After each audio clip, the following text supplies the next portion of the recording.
Aujourd'hui, malgré quelques imperfections à couvrir, je vais utiliser ma crème baume de beauté. Je vais appliquer le produit sur le dos de ma main avec un pinceau aujourd'hui. J'en avais simplement envie, sans raison particulière.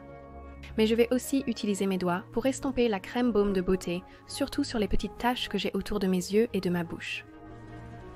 Une fois estompée, je passerai à une fondation blanche.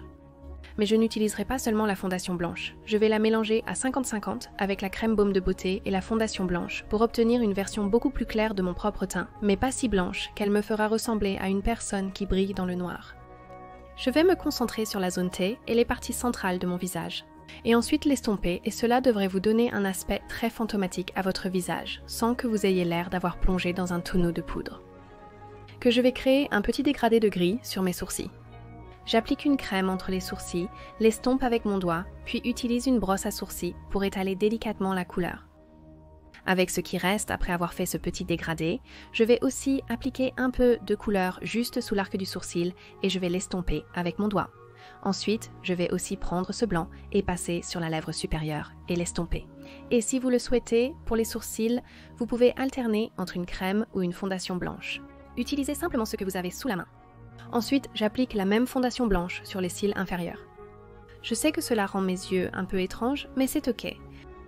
Ensuite, nous allons prendre une base, l'appliquer sur toute la paupière, et ensuite, juste au centre de la paupière, je vais utiliser du vert menthe métallique.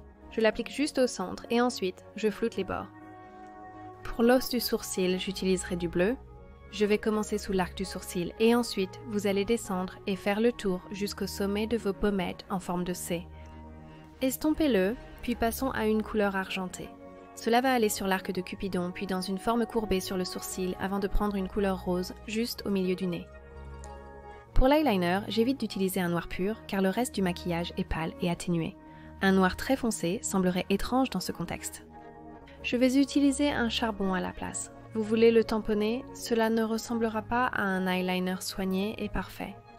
Si quoi que ce soit, ce que vous voulez faire, c'est le faire ressembler à un eyeliner qui était une fois soigné mais qui a ensuite été emporté.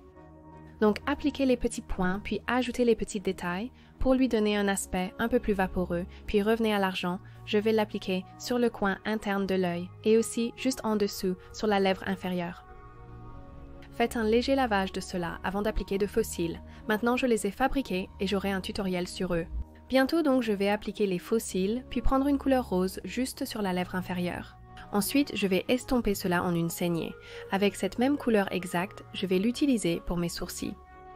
Je vais commencer par l'arc du sourcil, puis je vais descendre cela en dessous jusqu'au bas du sourcil, car sinon cela semblera un peu étrange si cela ne se concentre que sur l'arc. Donc essayez d'apporter cette couleur en dessous du sourcil.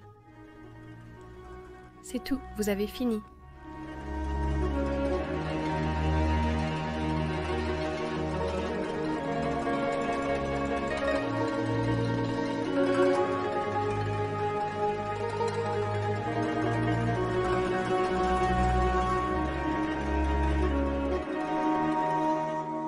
Merci.